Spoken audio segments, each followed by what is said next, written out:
All right, so I'm sitting here with my buddy Rob, who I would say is best described as Mr. Fun. But Rob, tell me, how'd you get your job? Job.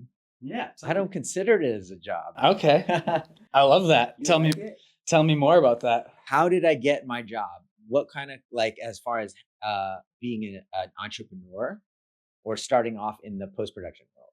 This is a long story. Yeah, well, I mean, we What do could you want? go. We could go. I wanted to touch on all of it. So, what I think's unique with you is the production story. You know, you lived in LA.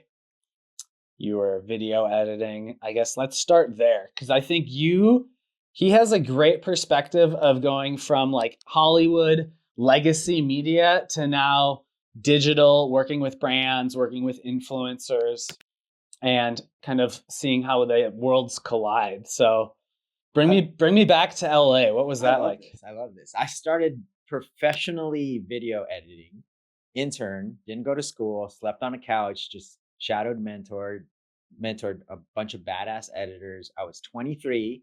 I'm 45 by the time maybe this comes out. Um, so I've been in media space for like 20 plus years, half my life, right? So I've got to see the evolution of television and broadcast. That was the industry I was in, to social media, YouTube, Instagram, like the new frontier. And so, not to go super long, I started at 23 doing assistant editing work. I cut my teeth, learned how to color, sound, like the whole college basically, but I just interned for a little bit. And then I started just kind of working up my ranks and then eventually got hired to start a video department at this place called Roundabout Studios in Burbank. They were an audio department team at the time, and they were expanding to video, and this is before HD. Like HD at the time was 720p. So what year was this? 2016, 15. We were just touching on converting all the CRT TVs to HD. Do you remember that time where they're like, we're gonna be your antennas aren't gonna work, things are gonna What become year did you say? it's like 2010. Yeah, I feel like it was earlier than that, right? It started really, I think, yeah, it was probably around that time Yeah. Yeah. because I was in it Yeah. during Yeah. that shift. But they were basically saying your analog TVs aren't going to work. We're going to stream everything to this digital signal. So 720p was the hot HD at the time. And then 1080p started happening and then 4K. So I really saw like the evolution from analog to digital to streaming to uh, content space, So like I do have that broad sort of overlook and perspective, like you said. So it is interesting for me to see to sit back and kind of like see where this industry is going. How do you think having the production and Hollywood video editing experience has helped you with your workflow today? It's everything. Because I was able to, we at the time there was probably I consider myself the floor operations manager, even though I was the video editor lead, because I did manage quality control. We had a whole closed caption department. A closed captioning at the time was people full like a room full of people typing in closed caption. We'd burn a DVD of a movie and they would manually type closed captioning. So like auto captions is like, dude, this is like a dream for me. It's like magic. The scalability now is so like one man band, right? And so coming from big groups of and teams and departments, um, it taught me everything because like I saw everything in little pieces. And then when I started my own business, I'm like, I can do everything and I can streamline everything and I know the shortcuts. And the fact that I was the finishing editor means I was the editor that sat with the Disney execs and the Amazon execs to to like sign off for final eyes. So that gave a huge like um advantage when I started because I was already the finishing editor. So anything I shot was close to being finished, so it streamlined my workflow as a small business because I basically had thousands of hours of what not to do's when I started my business. Did you have any big like moments of something you're like, I shouldn't have done that when you were interning? Wow. Interning? Yeah, or even No, no, just I when you was were working there. I mean, no, I think it was more so on like how I reacted to the industry. okay. Because like at the time we were making great money. We had a great group of friends. We were all partying. We were all in our 20s. And like at when you're making money in your 20s and you're having a good time and you work like 120 hours a week, you're gonna go drink and and you're gonna go party. And so I was a sponge for the information, but we like partied hard. It was LA. It was Hollywood. We Mm. partied. What part of Hollywood did you live? North Hollywood Oh, okay. and then Burbank. So 818, basically. Yeah, and then Right. what years were you in Hollywood? I started interning at 23, so 2003 3, 2. to 2016. Okay, wow. Yeah. So we had overlap because I was there from 2011 to 2013. Did you ever go to Silver Lake Lounge? Did we party together and not know? The Cha Cha Lounge? Did you The go there? Cha-Cha? No, not. I don't think so. Where'd you hang out in LA? What I was would go your to spot? UCB Theater in Franklin Village. Oh, Franklin Village. You went to the nice spots. Yeah, it was a little like hipster. Ooh, There was a Gelson's I and see the that. Bourgeois Pig and Oaks Gourmet. Oaks Mhm. Gourmet was like Yep. Yep. the spot. I know that spot. You'd been there? Yeah, I used to date a girl who lived in Franklin Village. So I love Franklin Village. it's like a little town. Yeah. Hollywood, right? Yeah. When I lived up there, I lived in like a 2-mile radius. I just never That's left. it. Yeah. Oh man. Yeah. So cool because I was biking too. So like I feel like everyone moves to LA. Did you ever watch Entourage? Of course. So Vinny Chase, baby, Oh man. and everyone kind of has that like inspiration, I think, who lived through the Entourage era of I'm gonna go to LA and my dreams are gonna come true, regardless of what your dreams were, like whether it's editing or directing, acting. I have so many like stories. I have an Entourage story. Yeah. What's the main character's name? Vinny Chase? Yeah, Vinny Yeah. What's your Entourage story? So I go to this. This is me already, probably seasoned editor. I'm leading a team. I go out with one of our Fox clients. He's like the head of Fox distribution, and we had just like got him as a client. He became a friend, so he's like, "Rob, you want to go to this art show with me?" And he like shows up in his like Chevy Nova or whatever, like convertible. I think it was a convertible. It felt like a convertible, and he drove around. And he's like, "We're going to this art show," and it's at someone's house, and it's just like converted garage with a bunch of art shows. There's just like packed, just dark house. This is so dark. And I'm sitting around in the kitchen, and the guy from Entourage comes in, like Vinny Chase? yeah. And he just walks in, and he like fucking goes to the kitchen, and he goes, drinks some water out of the fountain, out of the tap. And nobody in LA drinks water out of the tap, right? That's such a New York thing to do, like drinking water out of the tap. And he's just like sipping water, and then he just leaves. And I'm like, okay, that was the guy from Entourage. I love He that. just made a cameo. Oh, I love that. I feel like everyone that lives in LA will have those Hollywood moments where they feel like they're living in Entourage. Yeah, I mean, it is La La Land. That's what they call it. It's everybody goes there to try to make it, right? Mhm. Emphasis on the try, because there's only a few people that actually you know, get out of there and make it. It's a Mhm. hard industry. It's a taxing, like especially if you're trying to be an actor. Like Mhm. it's just rejection after rejection after, like you got to have like thick skin. And I've met so many of my friends who just like tapped out. I tapped out. I tapped out eventually. Of Hollywood and Yeah. video editing, and then bring me to what drove you to move to LA or to Vegas from LA. Sorry. All right, so it was coming up on my 10th year at the space Mhm. that I was working at the post-production house. Mhm. My business partner now, Stuart. Stuart, yes, his dad owns that place, and we helped build that house, that post-production house, for a decade, right? And so, they started with no video department. We made a video department. They had a quality control department. They had closed caption. It like grew from like 15 people to 100. Like, just to give you context, our interns then are winning Grammys now. Wow. Yeah. Like they're they did like, what did they do, the big show? Westworld. They did Oh, wow. Westworld over there. They did that Dr. Dre Defiant ones over there. Oh, that Yeah. one Like was. that Dr. Dre was sneaking in like at 2 a.m. to record like ADR and voiceovers and like pickups. So and that stuff like company helped work on it. Yeah. So we grew that company from like zero, because they were just audio, to whatever it was now.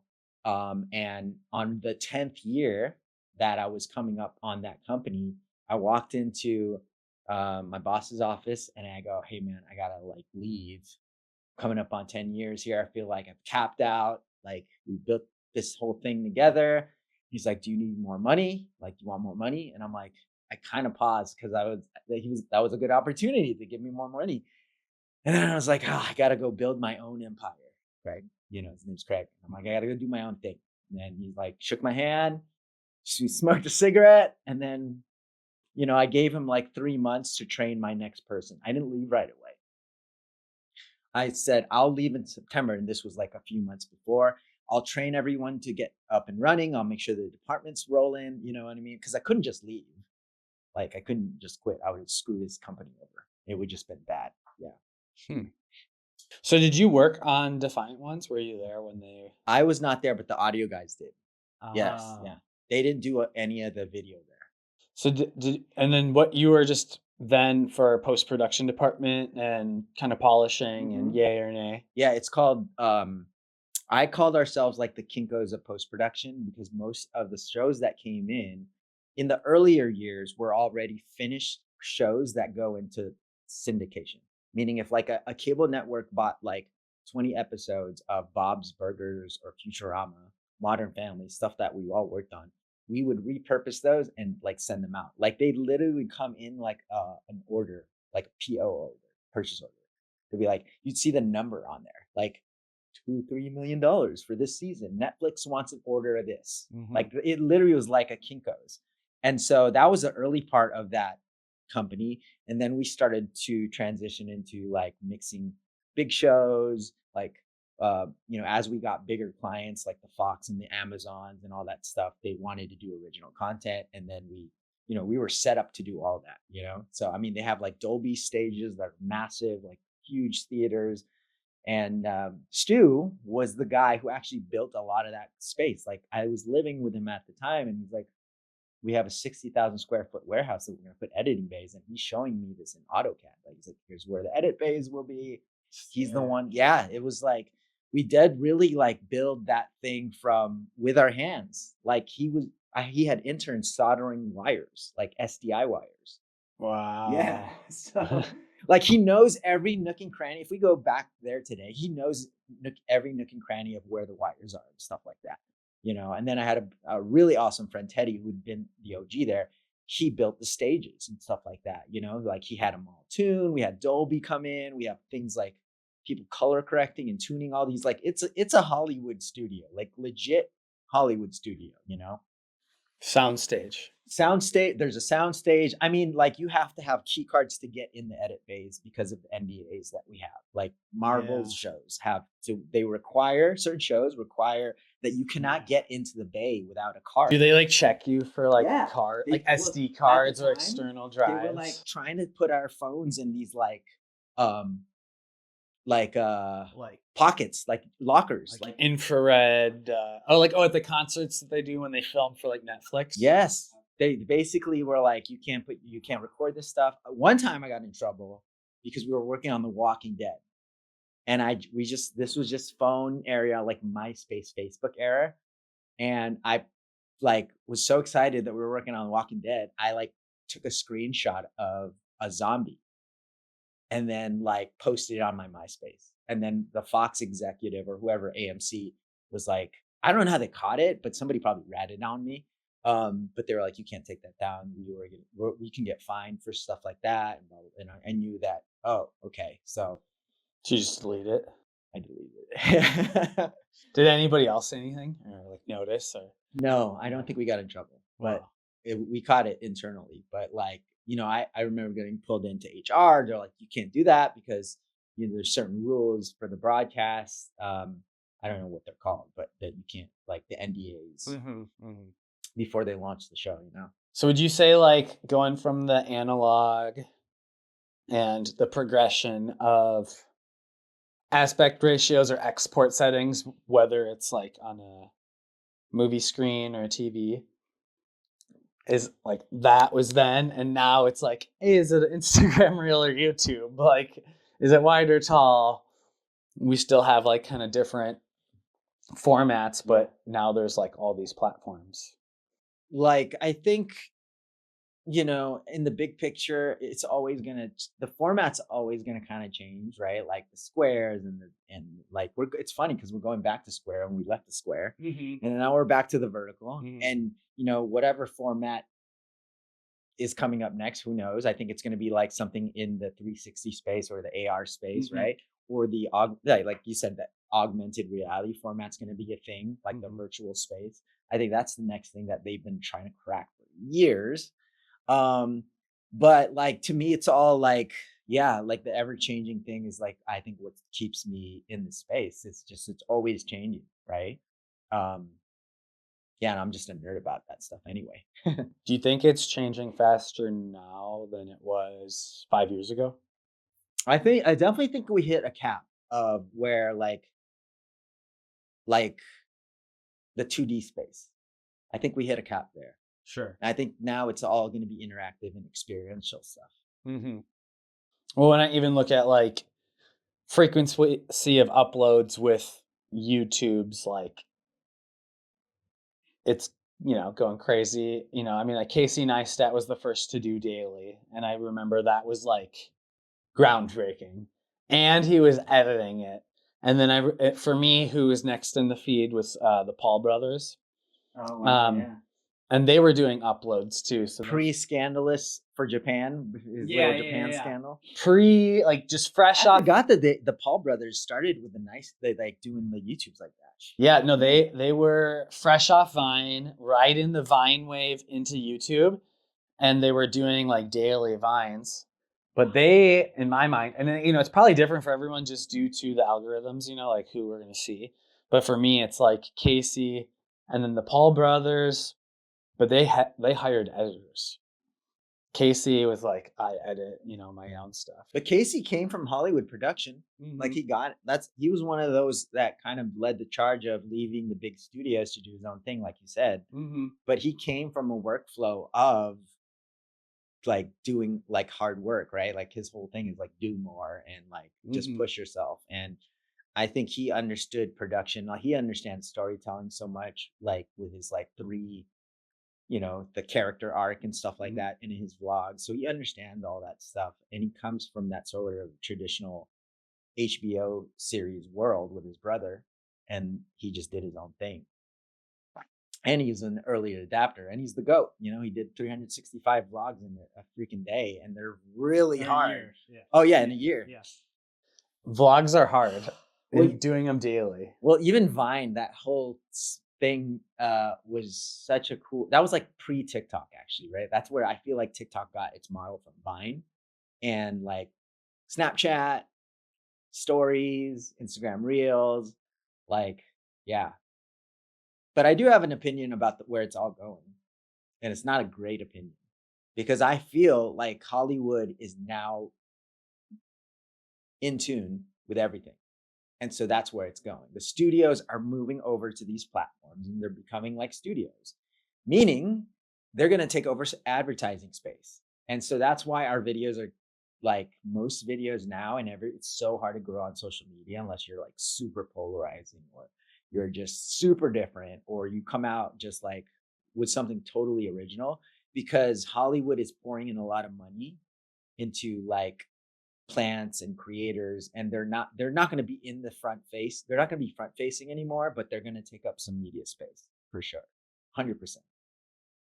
Yeah. And I think what's interesting is I think, like you said, we're seeing a lot of the studios have social media pages that are super active, that have a style and an aesthetic, and people go there for news, insight, or trailers. And then like even I watched last night Mr. Beast's Amazon. Yeah. It was the one on YouTube that's like kind of like, hey, we're cutting it from 2,000 people to 1,000. They filmed it at Allegiant, Oh yeah.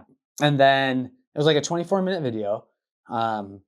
Somebody could probably do like a deep dive on, because I was like, I'll just stop watching when it gets boring. And so I clicked, and then it was just like so much action. So like the stakes are so high. Like I don't know what, like he, it's like him and Dude Perfect and some of these other kind of mega OG channels. It's like, what are they gonna do next? But he partnered with Amazon, and then like even in the YouTube video, he has given shout outs and scan this QR code, because every person in that video, they got $2,000, like that lost. Yeah. So like there's 1,000 people that stayed to keep going, and that's going to be on the Amazon Prime series. Sure. And it's just like, where's this guy getting the money? He's his own studio. Mr. Beast is his own production studio, Like Dan Mace edits for him for his philanthropy channel, right? Like that's his like Mr. Beast is his own production, man. He's his own studio. He's like his own network. He's got the Mr. Beast Reacts, the gaming, exactly, Espanol. But he's just copied the TV format and put it in the YouTube space. It's game shows.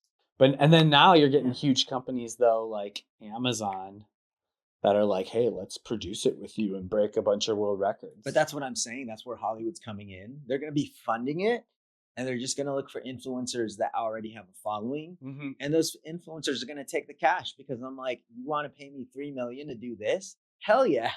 Yeah. You know what I mean? Yeah. Like it just becomes like this hybrid version of Hollywood, but it's still in like, that's what I'm saying. Hollywood will fund it, and then it'll team up with influencers. That's what they're doing. And then creators are just going to keep going more and more to that, I think, in that sort of realm, which is cool. But it's also like, God, I wish they would just come back with just like the artsy platform. There should be something for just creative like art. I think Patreon is trying to do that.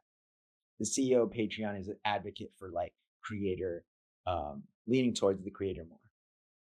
Are you subscribed to his channel? Yeah. Sometimes he's just he's a little too much to me. Jack Canty, I think is his name. He's like true artist. I feel like when I look at creators now in soon to be 2025, it's 2024. I have friends that are really business oriented, and like their skill or interests might happen to have been in content. And then I have other friends who are like super artistic. They're like true artists, and they're not as focused on like the business stuff. I think you and me kind of fall in the middle of that. Yeah, how would you describe yourself? I can like right in the middle, but leaning more towards business for sure. Because I kind of did that whole, I got it out of my system. I went broke being an artist. I cashed out my 401k to be like, to draw pets. I sold my car to draw pets. Like I had a little booth in Swap Meet here in Vegas, So this, let's rewind a little bit. So this from when you told your boss in Craig in LA, like, hey, I'm going to go build my own empire. Going to go get rich in Vegas. I didn't even say go rich. I'm just going to be like, I got to go do this like art thing. So why Vegas? Just my parents lived in Vegas. My family lives in Vegas, and I had lived in Vegas to understand that the market was cheap enough for me to survive, right? Like cost wise. So walk me to the point of you move here. What are you doing? How are you making money? Yeah. And then how did you cash out your 401k? Because that's like, well, I left LA, cashed my 401k out. Bought a bunch, from the jojob. From the job, because it was a 10-year 401k. It was like, I could have bought a house, I'm telling you. Oh, wow. Ridiculous. How much? It was more like $50,000. I could have started a business. Yeah. I kind of did. Yeah. I bought like iPads, a new MacBook. I bought camera gear. I bought like all this gear stuff. And then I moved in with my parents, so I didn't have to pay rent. Smart. And so that's where I'm like, I can go be an artist for a year, right? Yeah. And so I did that, and I went bankrupt. $50,000 goes quick, buddy. That's like a year of expenses for you. Yeah, and then like, oh, So wait, then you filed for bankruptcy? I filed for bankruptcy Right after after? 1 year of drawing pets. I still have that pets account. It's called Pop Up Your Pets. If you ever want to look at it on Pop Instagram, up your pets. So It's you all just these- draw pets. yeah, people's pets. That And I was, made like probably like 8,000 that whole year. Oh, wow. Yeah, I would enter contests, do drawing contests, and I was like, I got to go be an artist, right? But like when I made you, T-shirts, I made like hats and merch and all that stuff. I like had a booth at the swap meet down in Decatur. Mhm. Like, yeah, But when you like, what made you? I feel like some people might think like filing for bankruptcy would be like the last resort. Like, it was the last resort. Okay.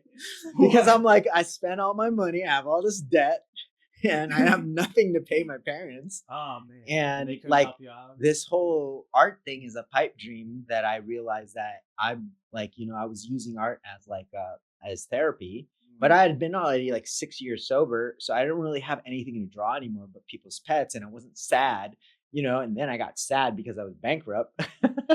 But so like, like the whole art thing was I think it was like a childhood dream that I wanted to do. I needed to do it because then I figured out, oh, I don't want to draw for a living, right? I didn't want to make art like that for a living. And so I filed for bankruptcy here in Las Vegas, Chapter 13. It was downtown, right down the street, actually, was my bankruptcy lawyer. And I remember going to the bankruptcy court because you have to tell them why you're going bankrupt at the end of this. It's like a little like, I think it's like a hearing or something, that the bankruptcy to finalize everything. I think I don't know if it's a judge listening to you, but it's somebody with authority going, okay, you're good, you're cleared, right? And so everybody's going around the table. It's like a little room. And he's like, I filed for bankruptcy because my, escrow company or my more, like my big Fortune 500 didn't, work out. And I'm like, I drew pets and it didn't work out. And everyone just started laughing. And I'm like, yeah, that's the appropriate reaction of being bankrupt. I failed as an artist. And I'm like, all right, cool. So I gave it a go. I went bankrupt. I just needed a fresh start.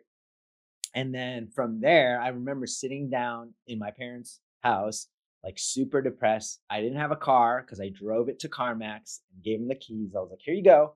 Like, I can't pay for this. I literally said that. And they were like, okay. I was like, that's that easy. And I walked out, took an Uber home, sat down. And I shit you not, I get a call from one of my roundabout people for the people who don't know roundabout. That was the post house that we were talking about. But I get a call from one of my buddies who had moved to San Diego, who started this TV show, and they were expanding to Vegas. And they're like, hey, do you know how to shoot realtors? And do you know how to pick up a camera and do videography? I'm like, I didn't even know what videography was, honestly. I thought it was just like wedding stuff. And so they're like, we have a gig. It's coming to Vegas in a few months. We'd like you to be this videographer. You have to know audio. You have to know this. I'm like, oh, so it's like a one-man band type of thing. And he's like, yeah, and you get paid this much. And I'm like, cool, I'll give it a go. And that's how it started with the media company. And at that time, it was just me flying solo. And then I realized I needed a B cam. And so my business partner now was living in Redondo Beach with his girlfriend, and she was a flight attendant, so he could fly for free. So anytime I needed a B cam, he would just get on a plane. I pick him up from the airport and we go do the job. Then I drop him back at the airport. And or sometimes if we had back-to-back like real estate gigs, he would just sleep on the couch in my parents' house. So it was just like CC Media started in my parents' house, us sleeping in a couch with $500 to start the LLC. Wow. Yeah, after bankruptcy. So it's like I was rebuilding my credit, dude. I had like a secured credit card account. So we started the business for probably under $2,000 because our cameras at the time weren't these like full frame cameras. They were just like the Canon M6. He had the Canon M50. We had shit gimbals. We had shit mics. Yeah. And we were just bullshitting the whole way through. But through that, we got tapped into this Vegas real estate market. And then that brings us sort of here right now because it's been year 7. And some of those clients from the first American Dream shoot, which was the TV show at the time, are still like my legacy clients. So I built those relationships through this media company. And I think from then it's been a slow steps going forward, but every year has been like, all right, this year's better than the next year. This year's better than the next. all right, we're just compounding the years. But I'm like, I'm so impatient that like I look at every day like, when is it gonna happen? Like, when's our break here? All right, yeah. So basically, that's kind of where CC Media started. Okay. Right, year one, we're in year 7, and I still have some of those legacy clients, but yeah, every day is a grind. Every day. That's like I sent you that. Did you ever listen to that song? I sent Rob the Logic song with Marshmello. We should just like drop it in the episode for a little bit, but I work hard every motherfucking day.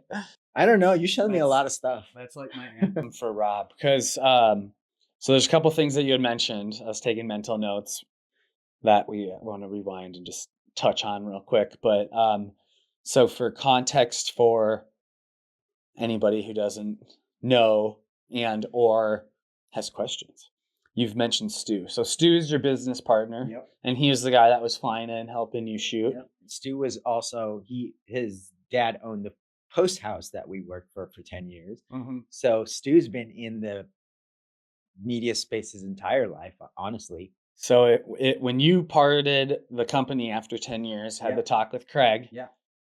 was Stu in the same boat? And No, he went and did his own thing. He traveled the world for a little bit. Okay. Then he had a girlfriend. Then he was managing this huge art mansion in Malibu for a while, and he was living in Redondo. So there was a little bit period of time where I was doing the art thing, and Stu and I hadn't even talked, and then he came and visited one time in Vegas with his girlfriend. And the next time he came out, he was already, I had hired him to do B-cam and fly a drone for one of our bigger shoots. And I had already moved from being an artist to, oh, look, I got a new job as a media guy or a videographer, right? Yeah. At the time. What's interesting about your story too is like you knew editing, and Yeah. then it sounds like you had to learn how to use the cameras. Okay, Stu is my integrator. He's the guy that helps me figure out things what to do. There's no CC Media without Stu. That's why he's important to talk about, because I had been bullshitting my way with this camera on auto for the longest time, like 3 field shoots, and I had gotten paid. And then I needed a B cam, so I hired Stu, and I go, "How do you use this camera?" And then he's like, he's more like, he's smarter. So he just showed me what the auto did and what the manual focus did. He showed me ISO and all that stuff. And I'm like, cool, now I know how to use a camera because Stu just gave me the cliff notes. But exactly, like I knew how to frame, I knew how to light. So like, the footage I was still giving was still like usable, because I'm like, I would use this as an editor. So I always think as an editor first anyway. So that's where I kind of found that cheat code, because I didn't know what final stuff that editors would use. So I would just shoot the final stuff in my head, whether I'm shooting on an iPhone or any platform. I kind of think edit first. Would I use this clip in the edit? If I wouldn't even shoot it. You know what I mean? So I think you're really smart for that, because when I started doing videos, I would do what we call spray and pray. So I would just get everything. dude, we're doing that now. Yeah. He's got a phone. You got a camera. No, but what the difference was, I only had it with one camera. And so like I would just show up to the shoot and be like, I don't know what I should capture. Bartender's pouring a drink. Get that. Oh, those people are laughing. Get that. Oh, that person's smiling. Get that. Oh, and then like, just overkill. Yeah. And so I think what I've seen you do, which the first time I saw it happen was a couple buddies that I also collaborated with who came from LA, ironically, to Vegas. I had another buddy similar to you who was in production in LA, moved to Vegas, was working for a YouTuber doing daily vlogs. We started editing together. I was editing my own projects, but he was kind of, one of my first content buddies. And he's shown me, tricks, and we would just, collab. And he would shoot for the edit, but he would even shoot the transitions like in camera, Yeah. like, so he was the one that was I do really, that. yeah. I think It just makes your life easier. it's bro. so much. Yeah, I think you do it really well. And you do it now too, in a way where you even shoot for the edit and you direct people. in the edit. in the edit. And what I've noticed about Rob, what Rob does is really good. Is he's good at saying no and smiling and being friendly when he does it. So it's not like a no. It's like no. Let's stay focused. It comes from being I was never a director, but I watched a lot of directors, right? Mhm. And I watched a lot of that they had to set the tone. And so, like, if you want to keep your shoot moving, that you can't mess up the talent. So you got to keep them in a good. You can't get in their heads because I've been in shoots where I didn't do that, and then I realized, oh, I was affecting their vibe because they got a negative comment, which wasn't even a negative comment. It was a criticism that needed to be corrected in the shot. And then you can see that it ruined the entire shoot because now they're in their head. So, like, saying no with a smile and giving clear direction of where you want it to go still keeps the vibe good. The talent feels good still. And that's really most of it. It's like, I don't want to screw with their head. Yeah. You know what I mean? Yeah. Because Well- most people will think about it differently. They'll accept criticism differently. So Sure. I learned that the hard way. When I first was, if we're going back into me being in a supervisor role in Hollywood, Mhm. I didn't know how to lead. And so I would just yell at people. I would just yell at people. And then I got called into HR and like, you can't yell. And so I studied like books on how to be a good leader. And then I watched a lot of Tony Robbins and I watched a lot of mentors of like how, like Kobe was a huge one. I watched how like he operated as a coach. Like this is, post Kobe 24, where he knew how to like make his teammates a little bit better. But like, I studied leadership and like, and that kind of falls in line with directing because you're leading the scene to where it needs to be.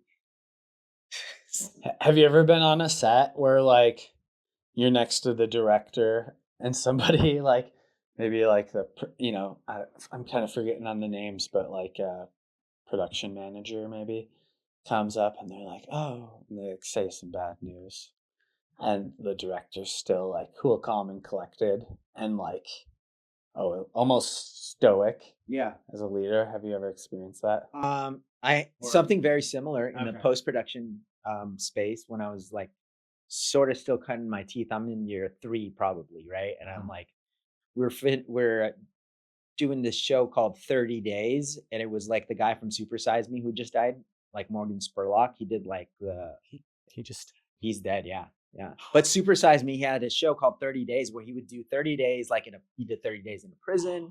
It was on FX. And I remember sitting in this edit, and this edit took fucking 2 weeks to online and finish and get delivered with all the assets. And we're like in final stage of we need to put this edit to tape, and the computer shuts down. It's like 2 a.m. and it would not restart open. Like all my media was lost. And the producer, I can never forget this guy's name because he like just freaking lost it. He's like outside in the parking lot at 2 a.m. in Burbank, just saying, "Fuck it." He was like yelling at the top of his lungs, trying to call the guy who owned the post production house. And then he comes inside of me. He's, "You better turn this thing on." And he's just like yelling at me. And this is 2 a.m. I'm just trying to restart this computer while this guy's yelling at me. And I remember, like, I stayed calm. I stayed completely calm, and I just kept restarting, and eventually went on, hit play, put it to tape, and it was a good lesson for me to be like, yeah, you just have to keep calm with certain things. Mm-hmm.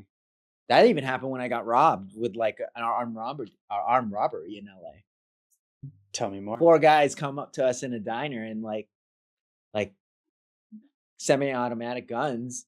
And they're like, everyone get down at the table. This is at like Denny's at 4 a.m. And everybody was freaking out. The girl I was with was freaking out, and I just threw my money, and they didn't harass me. So like, you gotta like stay calm with certain like crazy situations like that. Which Denny's and how much money? Oh, it's in Fontucky in San Bernardino. Don't ever go to San Bernardino. Let's look at this Google Maps view of that right now. Let's see.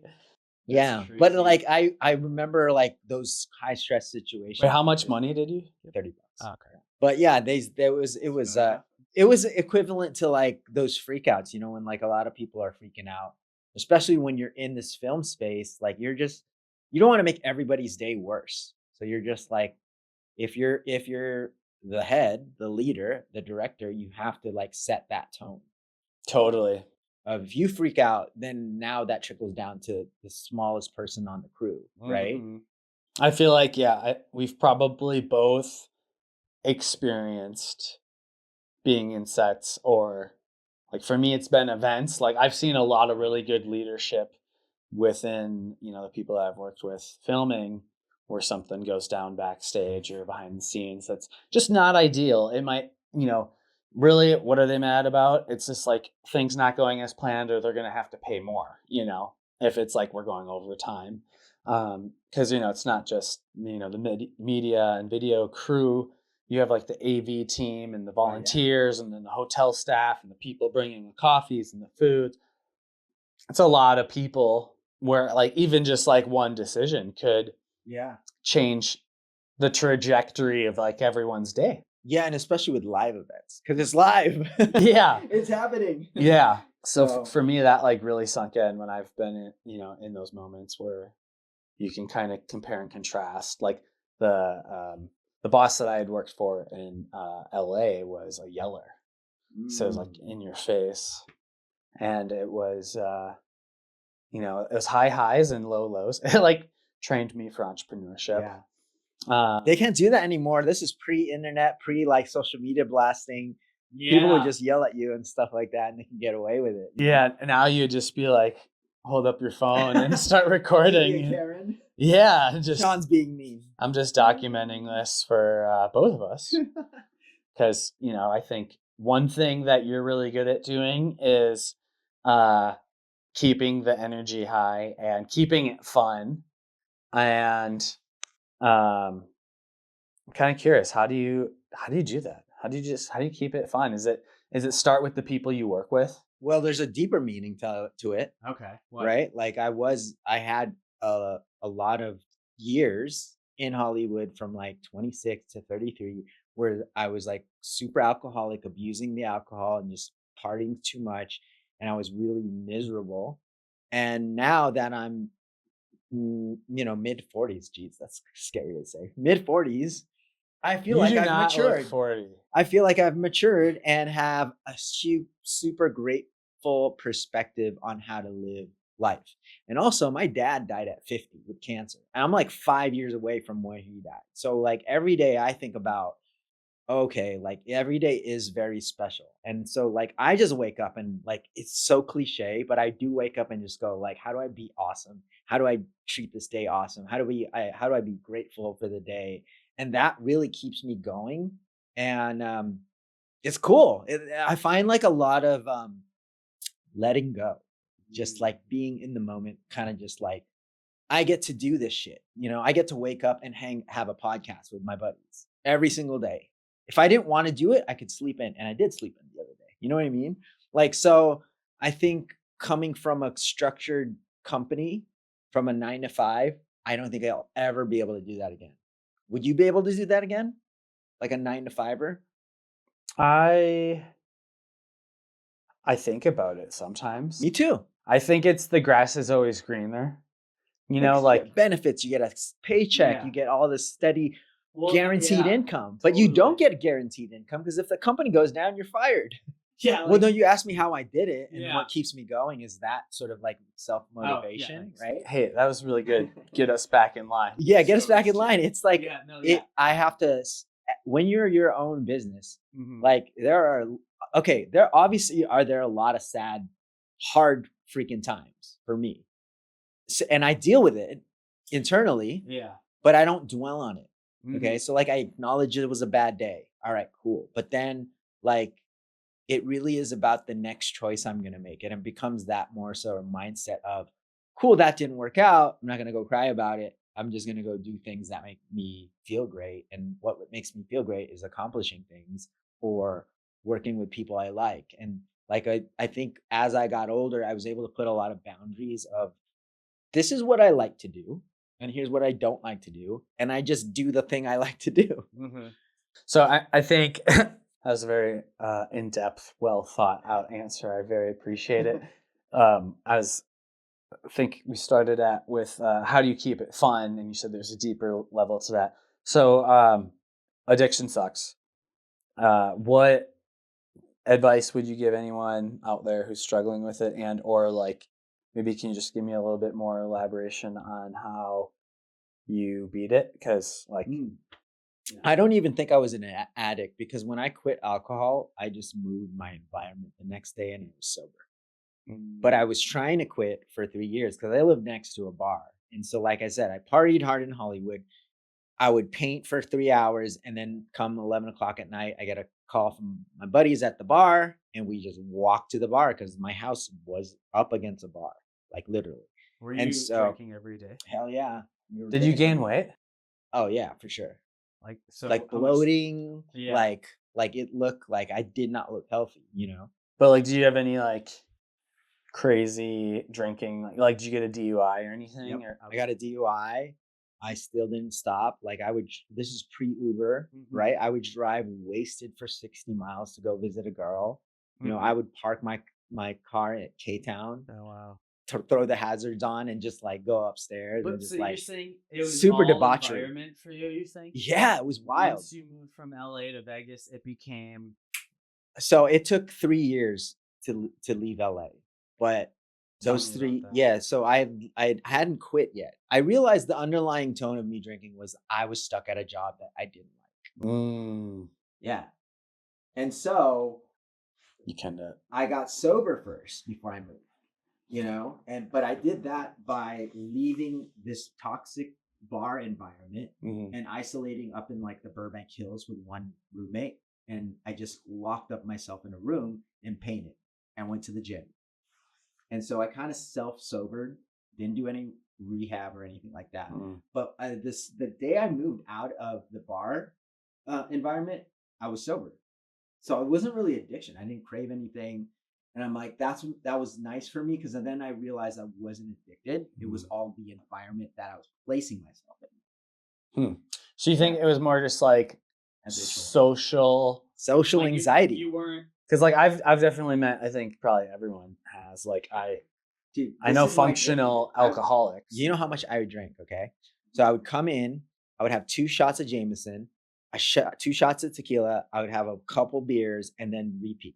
I would do like 20 shots every night. Dang.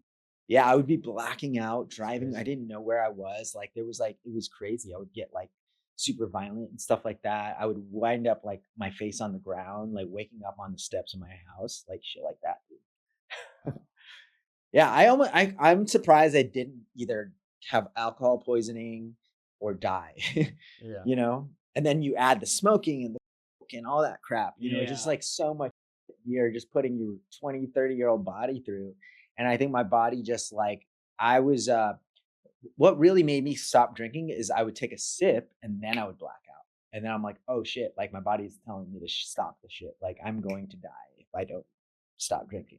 Wow. And so I'm like, I gotta move. I moved and I still didn't leave my job. And I stayed at the job for 3 years. So like I had to get sober and get clarity to be able to quit my job And what was and the make job? rational. It was still The editing? the But editing. you're from home now, or No, I just or- moved away to Oh, a you're different. in Burbank. I'm still Okay. in Burbank. Yeah, Got it, got I'm it. still. I know we're jumping around Yeah, stories, yeah. but like we skipped that part where I was an alcoholic during those times. yeah. Well, so I think like kind of transitioning into, that, or me giving you kudos is, I think we've gone from a society of like, attention is the new currency. And now I'm hearing people say authenticity is the new currency. And like, how did you get so, I guess like vulnerable? Like, I feel like number one, like I'm glad that you're sober and like appreciate you sharing it. But like, how are, even on the Instagram story, this is what I wanted to say on the Instagram story the other day from the Las Vegas pitch meetup. You were giving kudos to Bill and you're like, this guy helped me buy a house like 2 or 3 years ago. I was bankrupt. And like, I know from our personal conversations, like off record, you've told me you want to save for another house. And so like, I love the comeback story in this. how do I get so vulnerable? But Yeah. because I find the most interesting part of media is the stuff that people don't share. Like that's why I love behind the scenes. And that's why I built a business around behind the scenes and showing what the other people will probably throw away in the edit. You know, I have like thousands of hours of editing in my head. And I always like love the behind the scenes part of it, Yeah. you know? So I feel like I think I'm more of a documentary style person anyway. So I like to document things. And so that's what I find fascinating. And if you see my cuts, there's people flubbing and doing the bloopers inside of my edits, and it's like it's different from the polished shit because that's what I like. I like seeing the real person behind the fluff. Yeah. Because as somebody who's done multiple television shows, it's always the final shit that they show. But I like the stuff behind the scenes. I just find that fascinating for me. And to me, there's more humanity in it. And then it just so happens that's the trend now to be real. Right. Hmm. So Yeah. Yeah. I feel like the most slept on advantage that we all have is like nobody can be a better Rob than Rob. well, that's what we're preaching people, right? Like Yeah. you got to just be you in the content. Cause like, most of our clients have competing, saturated competition in their industry. They have, there's 1,000 realtors, there's 1,000 authors, there's 1,000 Yeah. McDonald's, there's 1,000 Burger King chains. How do you be different? It's just the way you kind of spin it around. And the easiest low hanging fruit is actually just to be yourself. Yeah. Like the obvious thing is take the mask off, Mhm. stop trying to be somebody fucking who you're not, Mhm. and just be you. But like for most people, that's terrifying. Yeah. You said it last night. Yeah. Well, yeah. No, it is. Like being super real, raw, and authentic, I think is really hard and challenging, especially if you think about like, oh, people might see this, and it's different from, I think, like the Casey Neistat and like the Logan and Jake Paul early vlog days was a little bit more. I mean, I think they were good at entertaining and making it sensational, and But you don't have to show everything. Like nobody knows about my family. You know what I mean? I never post anything about my family. Like I'm super private with that shit, Mhm. like they don't need to know anything about that.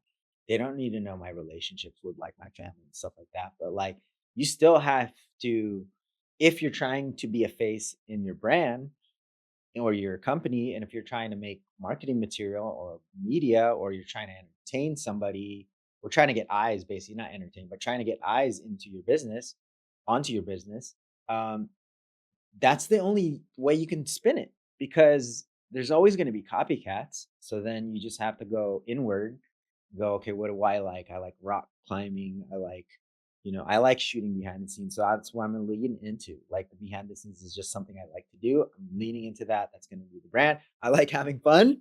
So that's mandatory. Right. So it's just like, again, it's in that list of what are the things I like to do, and I'm just going to do them.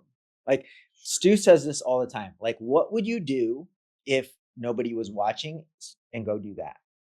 And so I always take that to heart of content now. It's like, what would you do that you already like to do? Just document that. That's it. I think Gary Vee says that shit.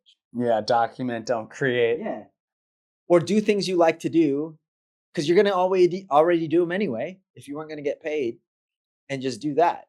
And so I think as I see a lot of new people fall in the trap of, oh, I have to do it this way because this guy did it this way and he made it successful, but he was doing his own thing, and now you're just mimicking his model.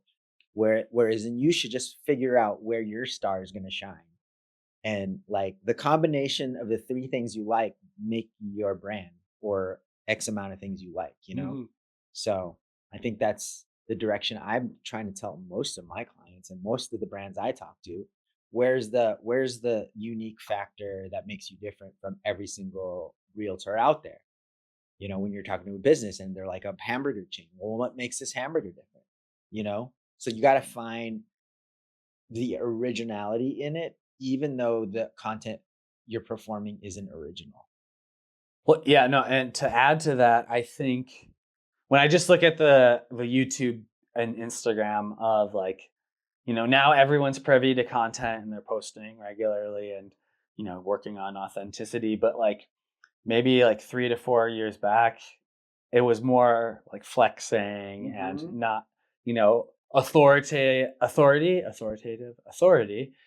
like so showing your authority, but it would be like, taking a picture like on the car that you're renting. And now, people want proof of receipts, Sure. now, but like just kind of seeing the, like, have you ever watched Sam Selleck on YouTube?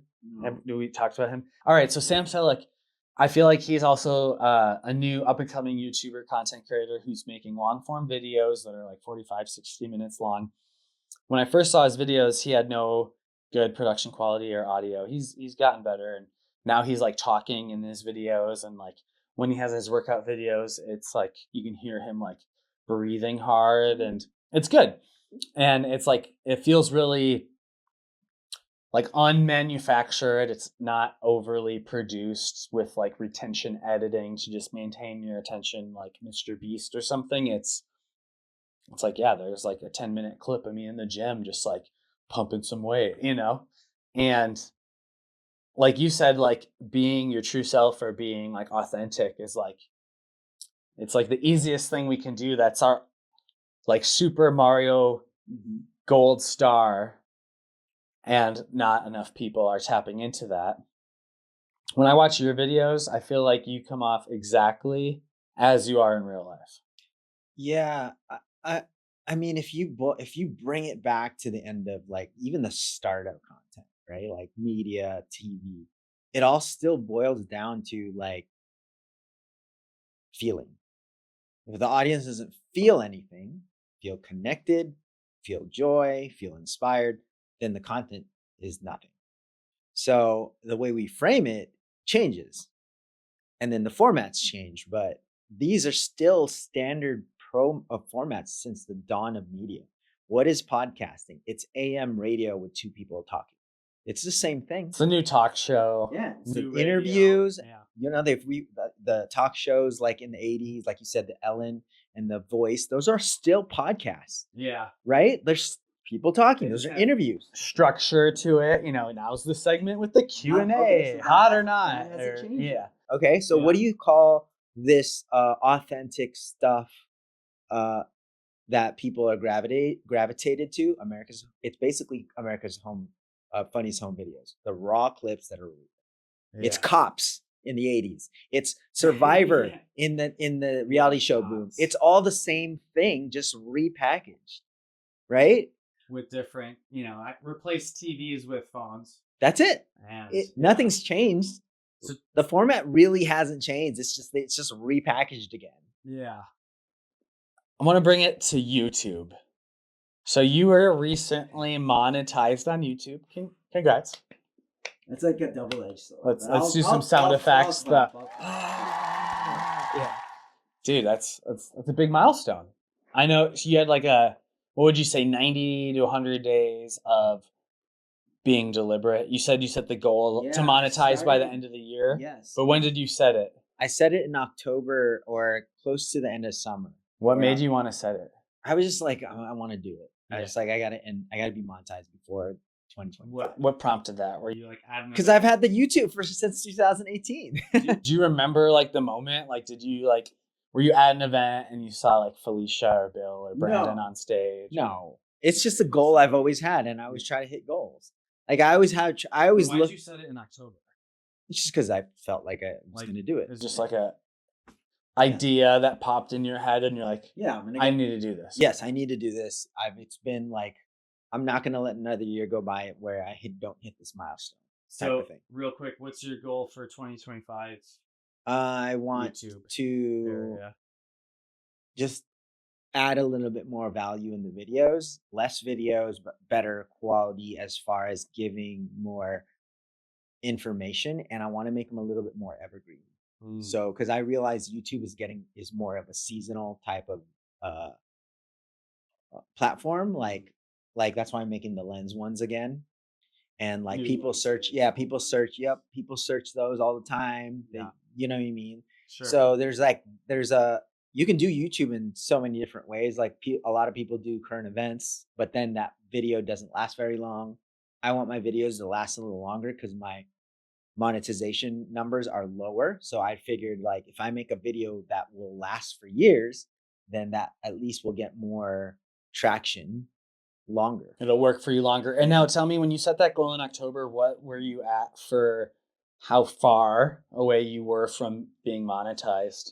I think halfway under 1,500 hours, 15 hours. So 1,500 watch hours. Yeah. And what were you at with subs? A little under 1,000. Okay. Yeah.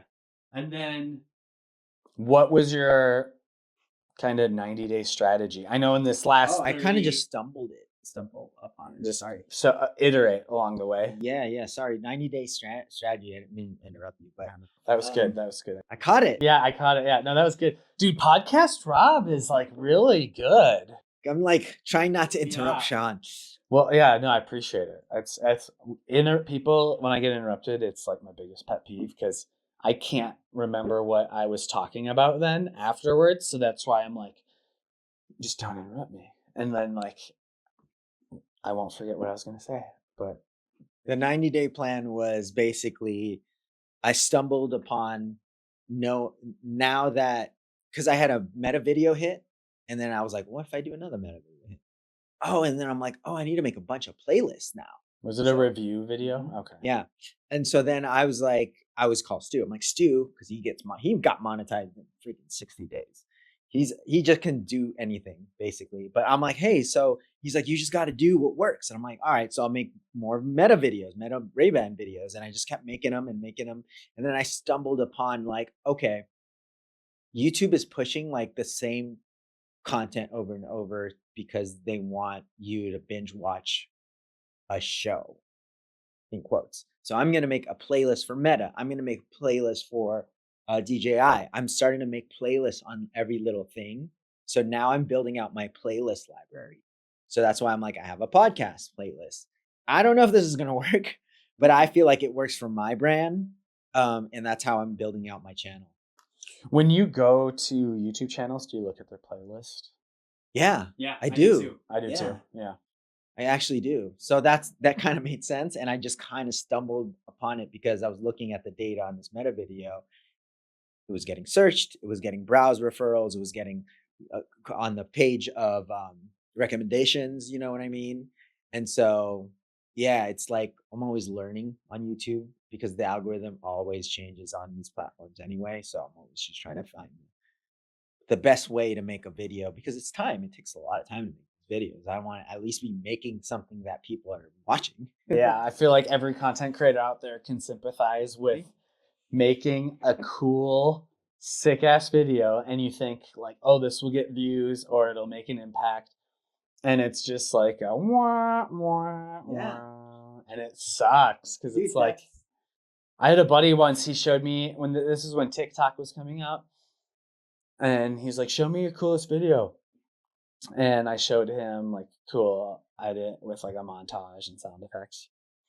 I was like, show me your video with the most views. And he showed me a video of his girlfriend walking and it was just her butt, like in like yoga pants. And I was just like, no editing, took 5 seconds, great lighting, well executed, Yeah. easy production.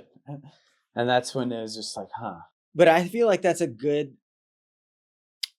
thing for us. We just have to reset our minds as creators to be like, look, it's easier to do these things. So why don't we just adapt to it and then go make art on our own videos? Like art's, if you want to do something for yourself and indulge, you should do that. But if you're trying to monetize, get views, build a business, then you have to kind of play that game. And it may not necessarily be the artistic route because it's more so commerce than art, right? Like, I think that's something that people look at me, I'm like this artsy guy, but I'm not really that much of an artist anymore. I have an artistic spin, but most of the time I'm thinking about strategy, like intent, like retention, like how does the audience feel now, right? Like, because before I would make art and not care. Like I would just draw, fucking indulge. I did this for 2 years. I got that out of my system. And I feel like if you want to have a healthy balance of YouTube, It's all about the audience. Because if the audience doesn't get anything from your video, they won't watch it. It's that simple. Right. So if it comes down to being like, if they don't either learn or feel anything from the content, same principle as like movies. If they don't feel anything after that movie, same shit. Right. If they don't feel anything after that TV show, same thing. And it even goes past media. It goes into relationships. If like part of your main question, I think yesterday you were asking me how I kept legacy clients, is that like my one-to-one interactions is still the same as it would be under the screen or behind this lens. And so that's why I try to make it as real to this in person to this or that, right? So I think that shift in my head and it took a long time to do that, right? Like that shift to be like, just be who you are. And because then when they meet you, it's a no-brainer. Like, yeah, I want to do business. Yeah, I want to hang out with Rob. Yeah, I want to collaborate with him. You know what I mean? That's what that digital trust is now. So when you say legacy clients, the thing that also impresses me, not only about your, resilience with the addiction and, authenticity, vulnerability in, the bankruptcy, but you have clients that have been with you for like 7 years. And not, I think one major struggle for entrepreneurs or content creators turning into entrepreneurs, because that's what it really becomes, is, for me, real quick, it's like I had a camera, liked making videos, thought I would get gigs. And then you learn, they're not going to come to you. You got to go to them and put yourself out there. But you've had clients that have been with you for 7 years. What do you think most people are missing? Because, I don't know a lot of people that have had video clients that still work with them on 7 years. For those three, are they all kind of in the same kind of, and share whatever you're comfortable, but like, is it monthly retainers? Is it set? Yeah. Or is it just like you're their guy, they call as needed? Yeah. Because I think that's like the hardest part for a lot of creators, is having that consistency and predictability so we can stay in that creative mind, at least, or the strategy mind, as you said, versus like the scarcity mind and like, shit, I don't know if I can afford rent. Maybe a couple things, right? The first thing you asked was, what do they lack? And I think it's friendship. Like, and this is gonna sound cheesy, but love. Like, this is what Felicia says, one of my legacy clients. You have to actually care about the person you want to do business with.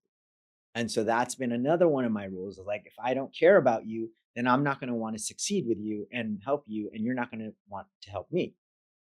So that's number one, actually, because they're like, don't mix personal and business. I'm like, you should. That's how, especially for entrepreneurs, you should mix personal and business, because from that, one or two clients, if they treat you as family and they love you, then the referrals are no-brainers.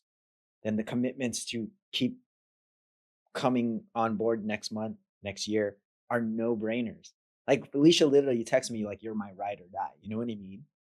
So you have to build an actual like relationship. And then you have to actually have packages, right?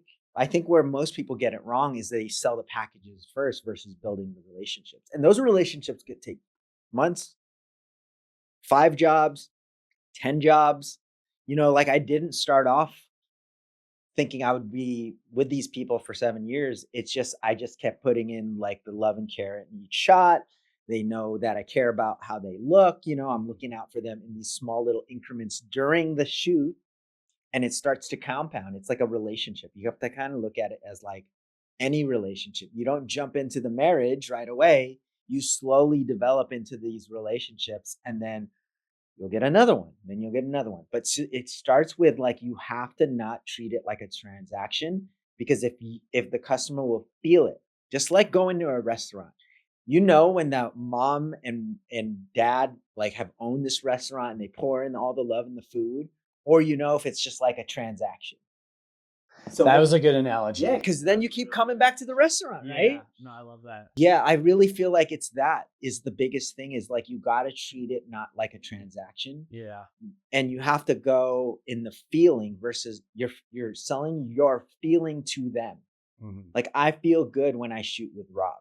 I feel like the best version of myself because he makes me feel good and I look good and he knows his shit.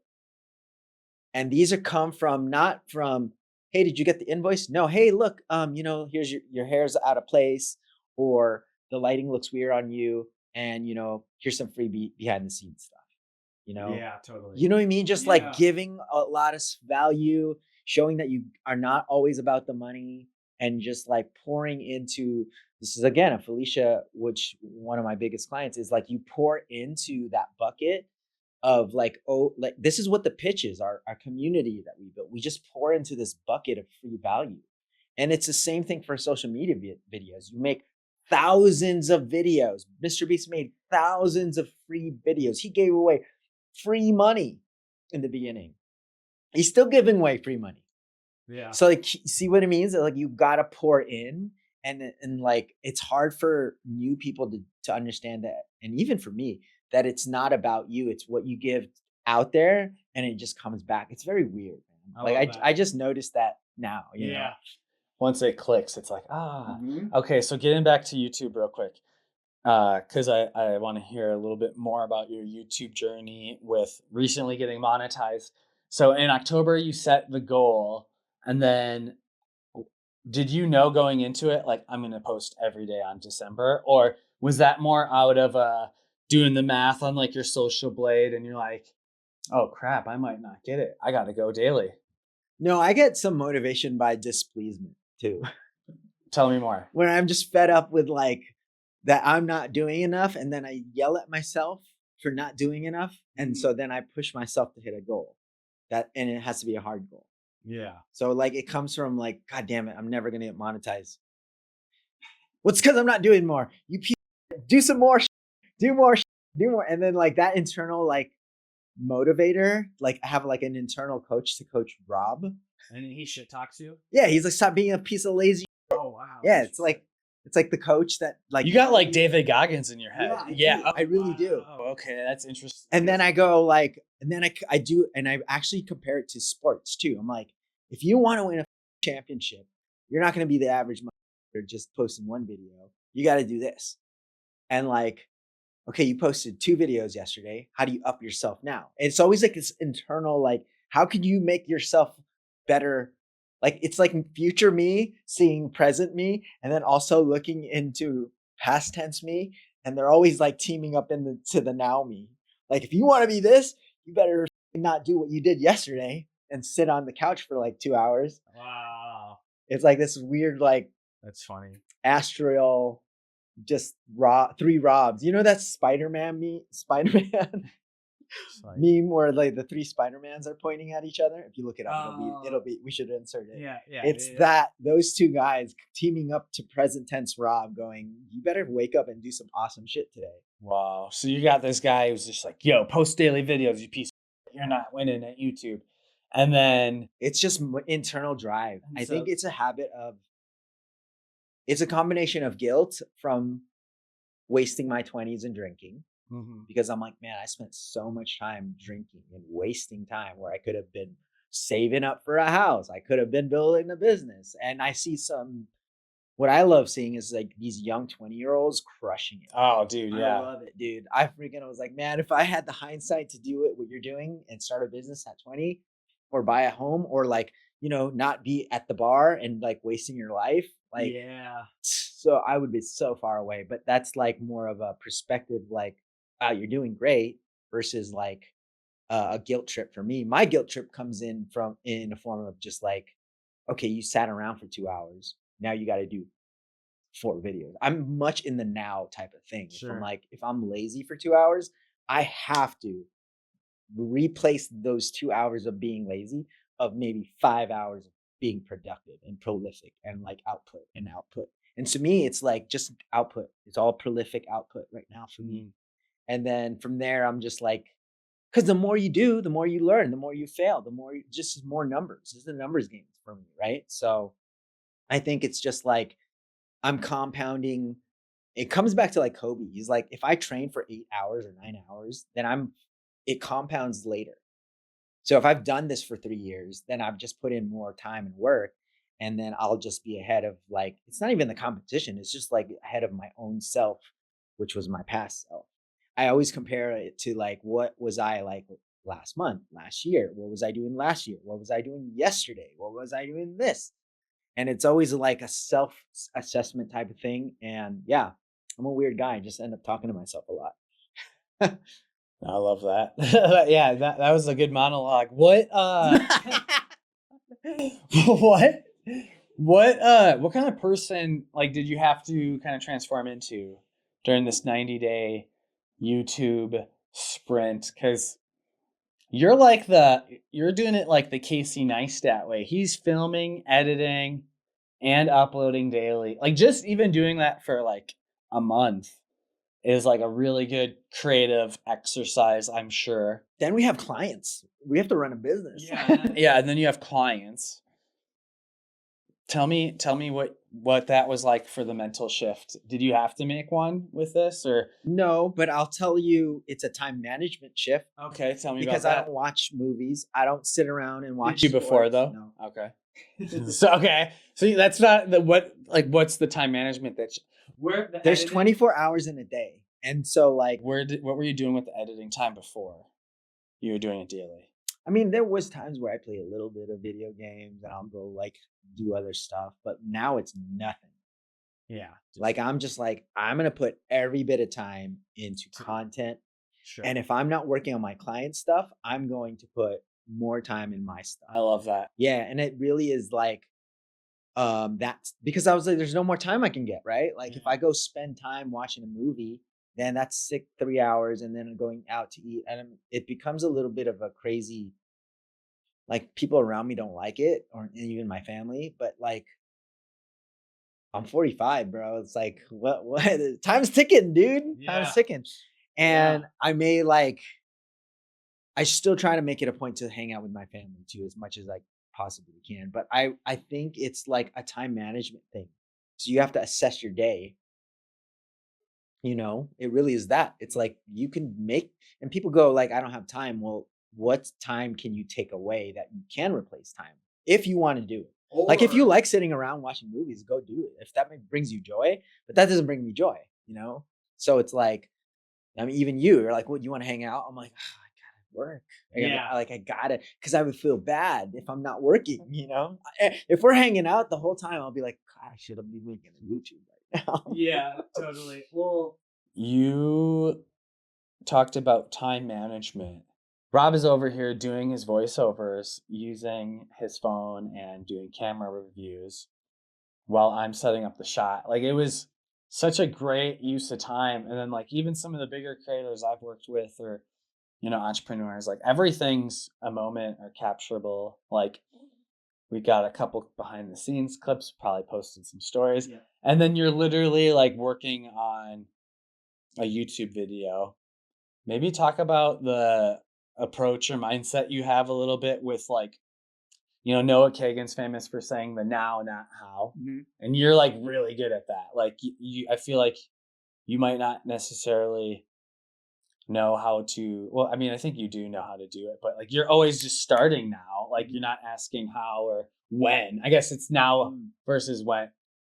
So Noah Kagan says now versus how, but yours could be now versus when. Because when I see you and I look at other people, you're just starting, you're doing, you're creating. I feel like a lot of people get into analysis paralysis. Yeah. Were you always like that? How did you get into just like document throughout the day, keep content? I've always been prolific because the idols I look at are prolific. Like the people I look up to, like Picasso, Dali, like all these artists. Even when I was trying to be an artist, you just look at their body of work and you're like, oh, this is how he became successful by just doing so much, right? And having a body of work that speaks for itself. And so that was always that's always like I'm trying to get a tattoo. I'm actually trying to do a clothing brand called Be Prolific, and I want to have that as like the slogan, because through the body of work is like you learn so many things, not what not to do, and just you get more reps in, you become a better version of whatever your skill that you're trying to build as, right? Like, Sure. so it's just, again, it's volume. And when you talk about the time management, that is me trying to be sneaky and just like, well, we're sitting around here for 5 minutes, I might as well get something done, right? So that's me trying to be efficient.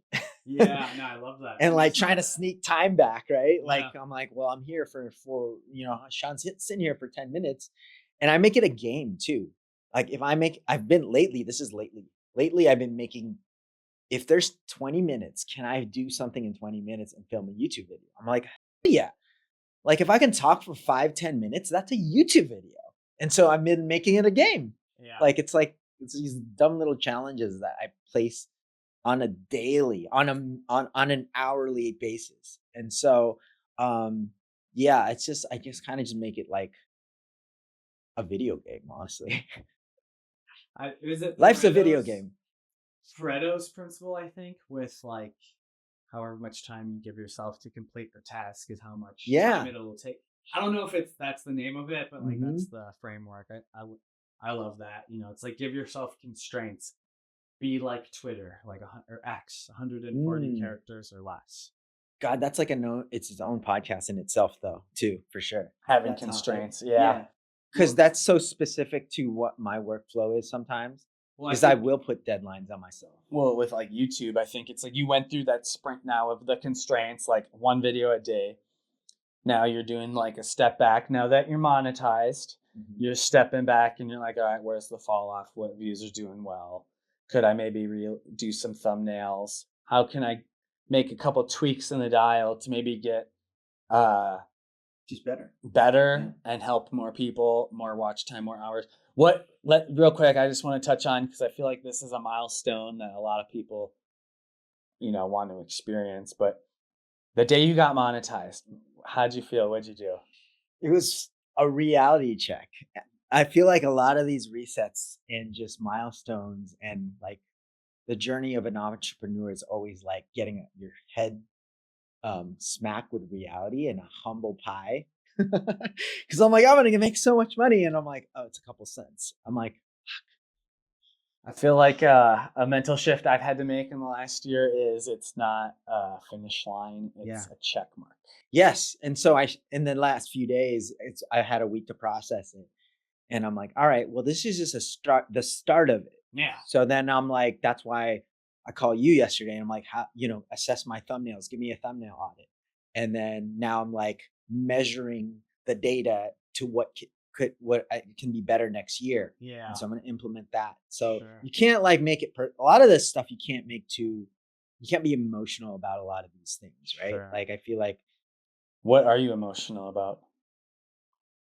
when computers don't work, I get pissed.